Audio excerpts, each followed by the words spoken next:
नमस्ते दोस्तों, आपका स्वागत है हमारे हॉरर पॉडकास्ट में, जहां हम सुनाते हैं असली और डरावनी कहानियां।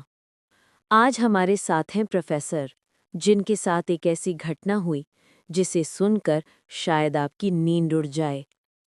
प्रोफेसर, क्या आप हमें बता सकते हैं उस रात क्या हुआ था?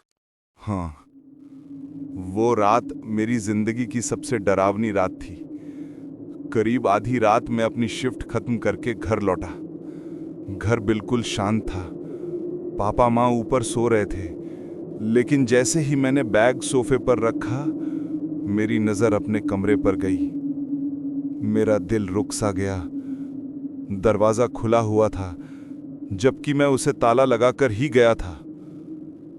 पहले तो मैंने सोचा शायद पापा माँ गए होंगे। मैंने आवाज़ लगाई, माँ, पापा, लेकिन कोई जवाब नहीं आया। माहौल अचानक भारी हो गया, जैसे कोई छुपकर खड़ा हो। मैं धीरे धीरे कमरे में गया।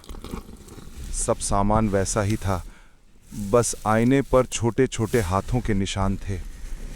इतने छोटे कि किसी बच्चे के हो सकते थे, लेकिन हमारे घर में कोई बच्चा नहीं था। मैंने उन्हें पोंछ दिया और खुद को समझाया कि शायद मेरा वहम है, लेकिन तभी पीछे से हल्की सी हंसी सुनाई दी। मैं पलटा,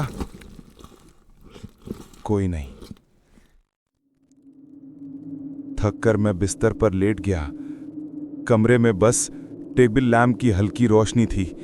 जैसे ही आंखें बंद की, बिस्तर के नीचे से फुसफुसाहट आने लगी, बच्चों जैसी धीमी धीमी आवाजें। मेरा पसीना छूट गया और तभी बिस्तर धीरे धीरे हिलने लगा।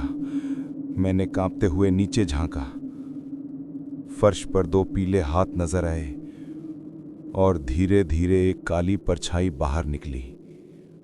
उसका चेहरा बालों से ढका हुआ, और जब उसने ऊपर देखा, उसकी आंखें पूरी तरह काली थीं।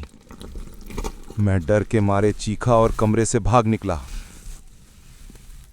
सीढ़ियां उतरते ही सारे बल्ब टिमटिमाने लगे। वो फुसफुसाहट अब पूरे घर में गूंज रही थी। मैं दरवाजे तक पहुंचा और ताला खोलने लगा, लेकिन तभी दरवाजे के शीशे में अपना अक्स देखा। लेकिन वो मैं नहीं था। वो मुस्कुरा रहा था, एक डरावनी चौड़ी मुस्कान के साथ। और तभी किसी ने मेरे कंधे पर बर्फ जैसा ठंडा हाथ रखा। मैं पलटा और सब कुछ अंधेरा हो गया। दोस्तों, अगली सुबह प्रोफेसर का कमरा बिल्कुल साफ मिला, लेकिन वो कहीं नहीं थी। बस छोटे छोटे हाथों के निशान दीवारों पर बने थे, जो सीधे अटारी तक जाते थे। याद रखिए, कुछ दरवाजे कभी बंद नहीं होते। अगर आपको ये कहानी डरावनी लगी तो कमेंट करके बताइए और सुनते रहिए हमारे हॉरर पॉडकास्ट।